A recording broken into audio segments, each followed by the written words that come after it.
Olá, seja bem-vindo ao Fórum. O que diz a legislação em relação a terrenos e bens públicos no Brasil? Qual o pré-requisito para denominar uma área como pública? Esses bens podem ser comercializados? Existe diferença nas regras para a exploração de terras da União, Marinha ou do Exército?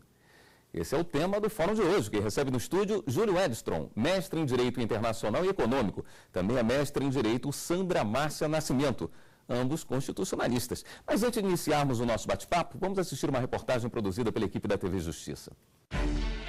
A invasão de terras da União, estados e municípios com a intenção de ocupação é crime. Mas mesmo assim, acontece com frequência em diversos estados brasileiros. Na área rural, a legislação 4.947 de 1966 estabelece normas de direito agrário e dispõe sobre o sistema de organização e funcionamento do Instituto Brasileiro de Reforma Agrária, o IBRA. Nesta lei, estão previstas a desapropriação rural, além da alienação, incluindo as particularidades dos bens da União em região de faixa de fronteira e das terras dos Ministérios do Exército, Marinha e Aeronáutica. A Lei nº 6.766, de 1979, dispõe sobre o parcelamento do solo urbano, além de normatizar requisitos urbanísticos para o loteamento e desmembramento, além das regras da escritura. Essa lei prevê que estados, o Distrito Federal e os municípios poderão estabelecer normas complementares para adequá-la às particularidades regionais e locais. Obrigado pela presença de ambos aqui no Fórum. Se o doutor Júlio me permitir, gostaria de começar com a doutora Sandra. A senhora poderia passar para a gente quais são os pré-requisitos para que um terreno seja considerado público? Bem, na verdade, não são pré-requisitos específicos, são disposições normativas constitucionais que estabelecem quais são os bens da União, quais são os bens dos estados e o que é destinado aos municípios. E essa definição de ordem constitucional é que permite que tenhamos um cenário fundiário, né, do país, que certamente delimitam aí o que é a área da União, o que é a área dos estados, do Distrito Federal e dos municípios. A União faz aquisições também? Na verdade, as aquisições hoje, elas são orientadas por perspectivas de interesse público, de interesse social ou em alguma circunstância, de utilidade pública. São figuras, né, do direito administrativo, da perspectiva da administração pública, e há circunstâncias específicas e cada uma das entidades federativas, tanto a União quanto os estados, Distrito Federal e municípios, reúnem condições, né, normativas, autorização constitucional e legislativa para implementar as suas políticas públicas relacionadas à ocupação de solo, que podem ser feitas, inclusive, por desapropriação de áreas.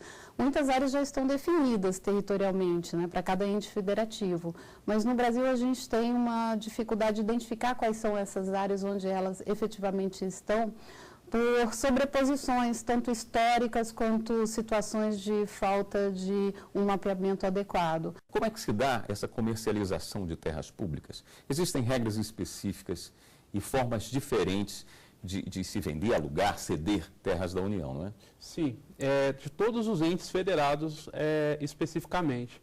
É importante lembrar que os bens públicos, geralmente têm uma finalidade pública, que são os bens declarados por afetação ou congregação, conforme a doutrina aponta. Esses bens, para que eles sejam comercializados, eles têm um ritual próprio. Esse ritual próprio, ele contempla desde a desafetação, ou seja, que ele não contemple mais uma destinação, uma finalidade pública, até uma autorização legislativa para que cada um dos entes federados, entre eles a União, que é especificamente a sua pergunta, possa transferir a propriedade para o particular. Pode-se vender terras para se fazer caixa? Pode ser que alguma parcela territorial não tenha uma destinação específica pela União, pelos estados ou pelo município, e que em um momento de necessidade de caixa do ente federado, ela possa ser utilizada para suprir Agora, é claro que nós temos que lembrar que, por ser um bem público, ele precisa de autorização legislativa para que seja vendido, repassado ao particular. Não se comercializa terra pública, né? Ou ela tem uma utilidade de interesse público, ou então ela é uma área destinada a regiões de proteção ambiental, a questão de segurança, que é o que o professor menciona da afetação. Reforma agrária. Para a reforma agrária. Então, são situações, inclusive para habitação urbana. Então, você tem, hoje, na verdade, pós-Constituição de 88, um cenário em que a valorização da dignidade da pessoa humana, a referência, né, dos valores de uso da cidade, do espaço urbano ordenado, devem orientar todas as diretrizes do poder público, que não pode decidir por si, por seu interesse ou conveniência, e sim por uma deliberação pactuada com a própria sociedade, com os habitantes da cidade, como se dá essa ocupação do solo.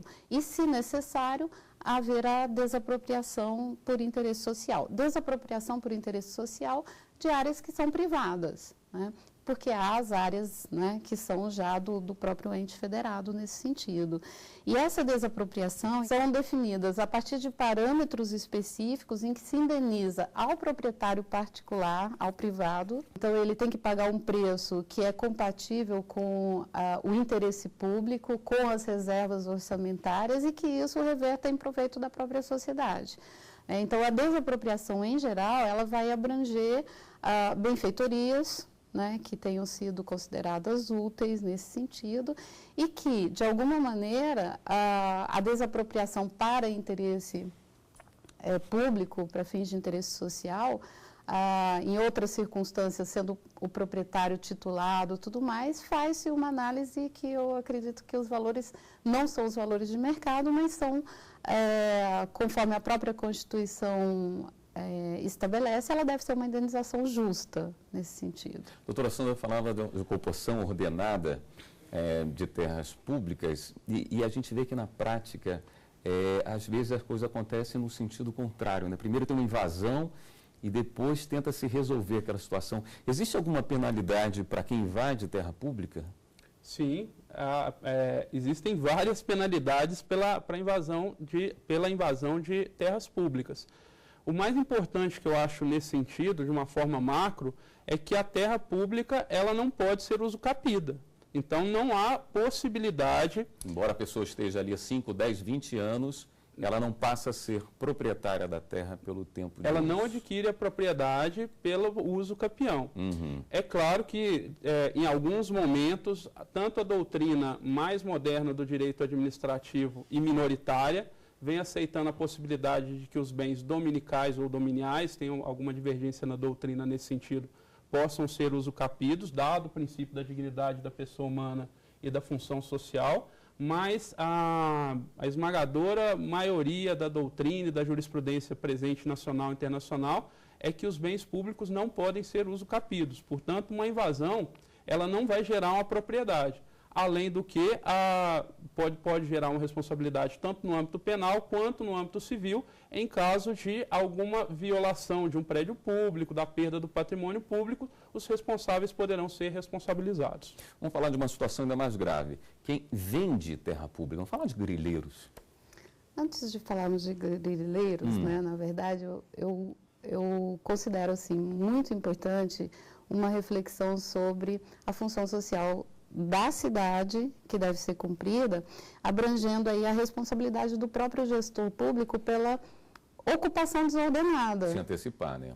A ocupação desordenada é justamente porque não houve uma gestão adequada do espaço urbano, não se respeitou a própria dinâmica, né, de constituição de uma cidade, e as ocupações, que são ocupações desordenadas, eu prefiro chamá-las assim, elas se dão em face dessa negligência do poder público. Os governos, os vários governos, né, diante dessa negligência com a questão da dignidade da pessoa humana em relação ao direito à habitação, que isso tem que ser levado em consideração como ponto principal porque é uma diretriz constitucional, ele não pode, após 10, 15, 20 anos, simplesmente passar o trator por cima das residências já constituídas nesse sentido. Então, o que o poder público vai fazer? Se é uma área pública, ele vai estabelecer um plano de regularização. Sim, doutora, mas na prática a gente acaba acompanhando que pessoas se aproveitam dessas situações e vendem terras da União, Estados, municípios. Qual é a penalidade para as pessoas que se aproveitam disso, pessoas que vendem essas terras públicas? Bom, essa negociação de terras públicas, né, que é denominada de grilagem, ela é criminosa porque ela ofende o interesse público, na verdade. Quando se diz que o bem é da União, é do Distrito Federal, não é do ente federativo enquanto uma instituição, é de toda a sociedade, é de todos os habitantes. Então, é uma atuação criminosa que tem que ser combatida. E as pessoas que estão em condição vulnerável em relação à habitação, elas, né, são atraídas por esses grileiros que aproveitam dessa sua vulnerabilidade social e acaba que ficam impunes nesse processo todo, né? Então, há penalidades, né, que devem ser aplicadas, né, na esfera penal, envolve perspectivas relacionadas à usurpação de terra mesmo, né, de bens públicos. Isso é uma atividade que tem que ser efetivamente combatida. Porque aproveita de pessoas que estão em situação de vulnerabilidade também, né? Nós vamos para um rápido intervalo, voltamos já com o programa Fórum.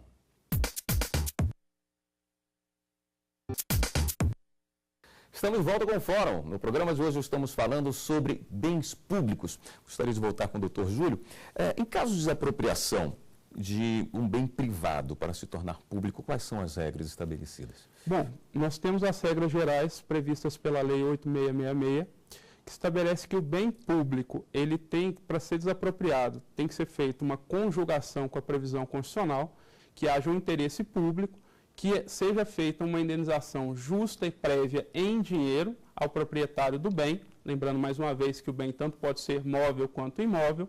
Após essa fase, caso não seja configurado o valor que o proprietário previa, ele pode entrar com ação própria e pleitear o valor que ele acha correto.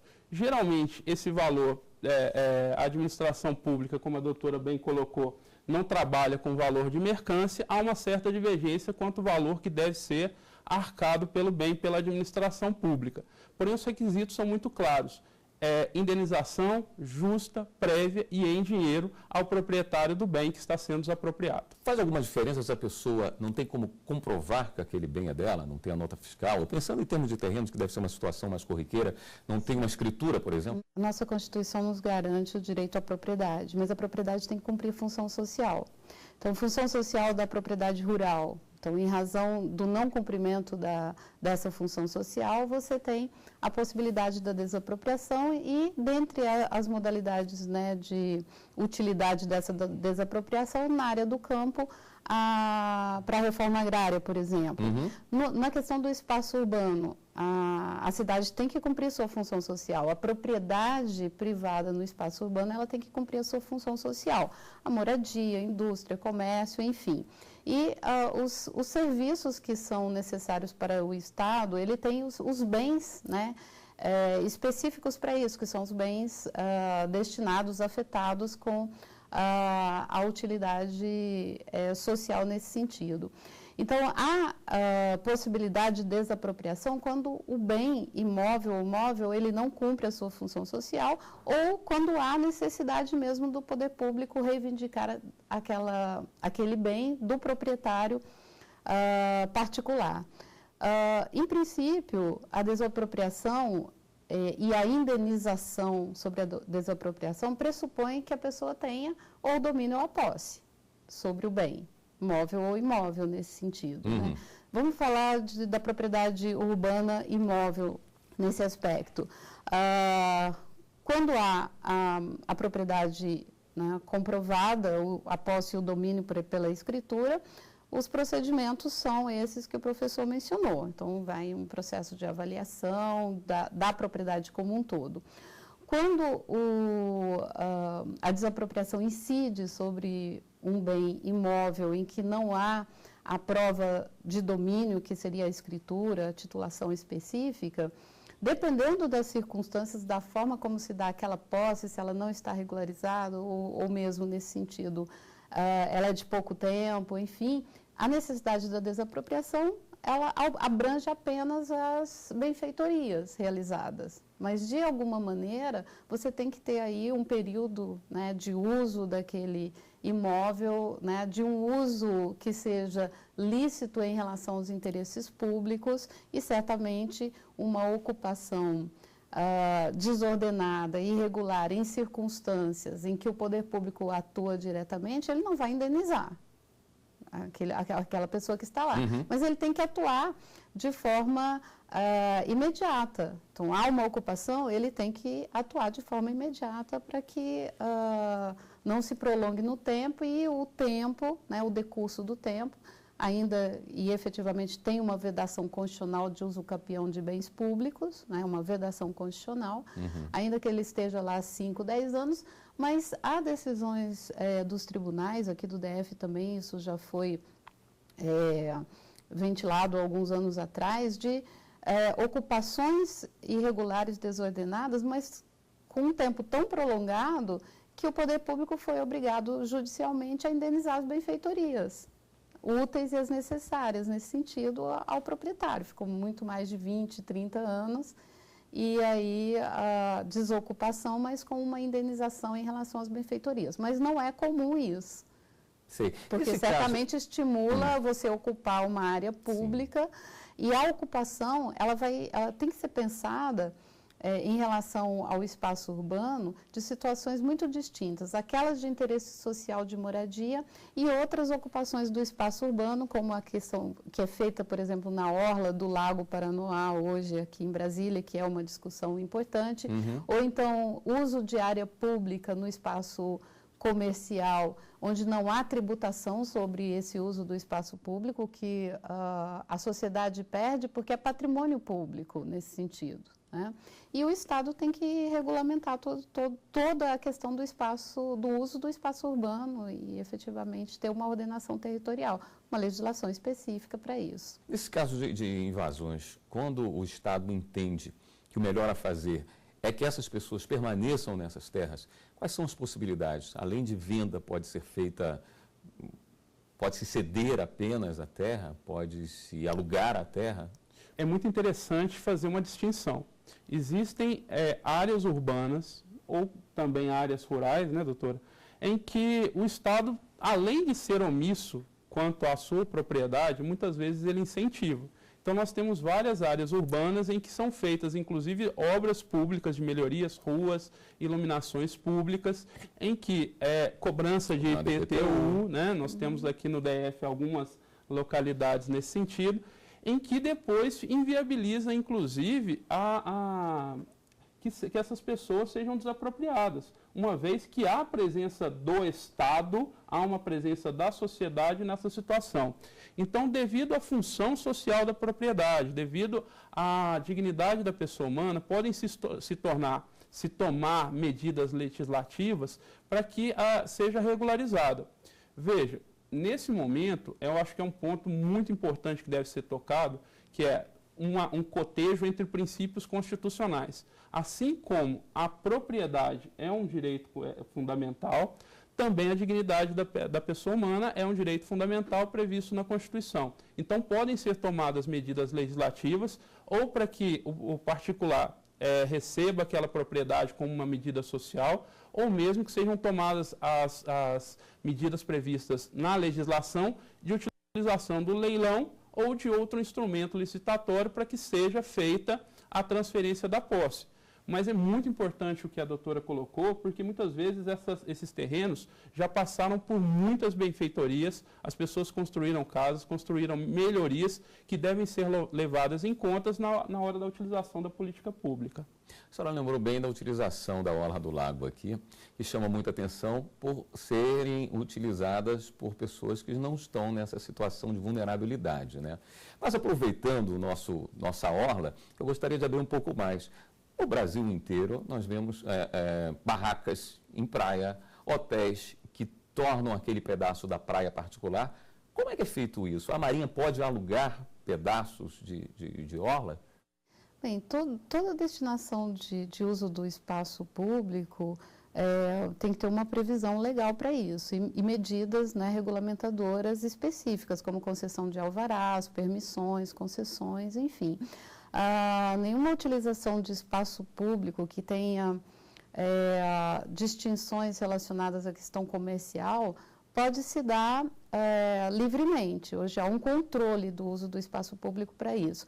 Mas as ruas, as praças são de uso, né, são bens de uso comum do povo nesse sentido. Então, você pode usar desde que não seja para uma atividade comercial, porque tem legislação específica que estabelece que as atividades comerciais só podem ser exercidas mediante autorização, verificação das condições adequadas, enfim. Me remeteu imediatamente aos camarotes que a gente vê, por exemplo, no Carnaval de Salvador, no Carnaval do Rio de Janeiro, onde as pessoas estão comercializando aquele espaço público. Sim, tudo isso está regulamentado. O poder público tem uma política para isso, não é uma utilização em que o Estado não esteja presente.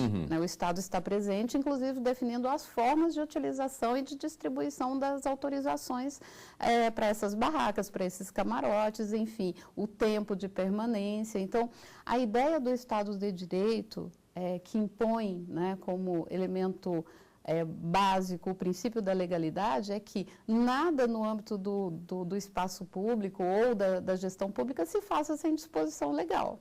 E certamente há irregularidades inúmeras e impossibilidades de fiscalização permanente. Não só impossibilidades práticas, mas muitas vezes também a ineficiência mesmo da própria atividade governativa. Mas então, existe uma previsão legal que permita o Estado alugar, mesmo que temporariamente? Sim, são os termos de concessão e permissão de uso. Né? Os alvarás, qualquer atividade comercial, para ela ser desenvolvida em área pública, ou área pública no sentido espaços abertos ao público ou em situações de espaços reservados. Aqui no Distrito Federal é muito visível que a gente tem espaço para comércio, para residência, não se misturam, apesar de que essas destinações elas podem ser modificadas. Agora, doutor Júlio, isso vale também para as orlas? Vale.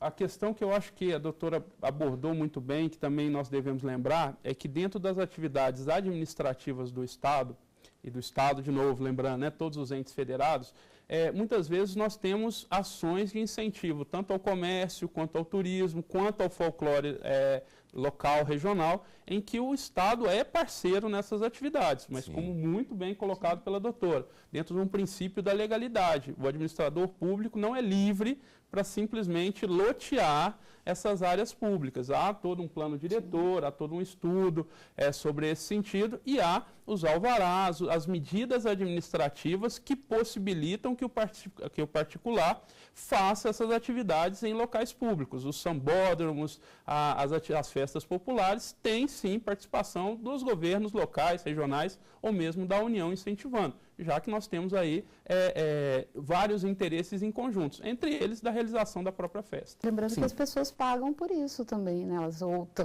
O poder público vai cobrar taxas específicas para a utilização também desses espaços públicos. Perfeito. Eu gostaria de agradecer muito a presença dos senhores. O fórum dessa semana está ficando por aqui. Eu comecei com o mestre em Direito Internacional e Econômico, Júlio Edstrom, e também com a mestre em Direito, Sandra Márcia Nascimento. E se você quiser rever esse programa, você pode acessar o site da TV Justiça, www.tvjustiça.jus.br.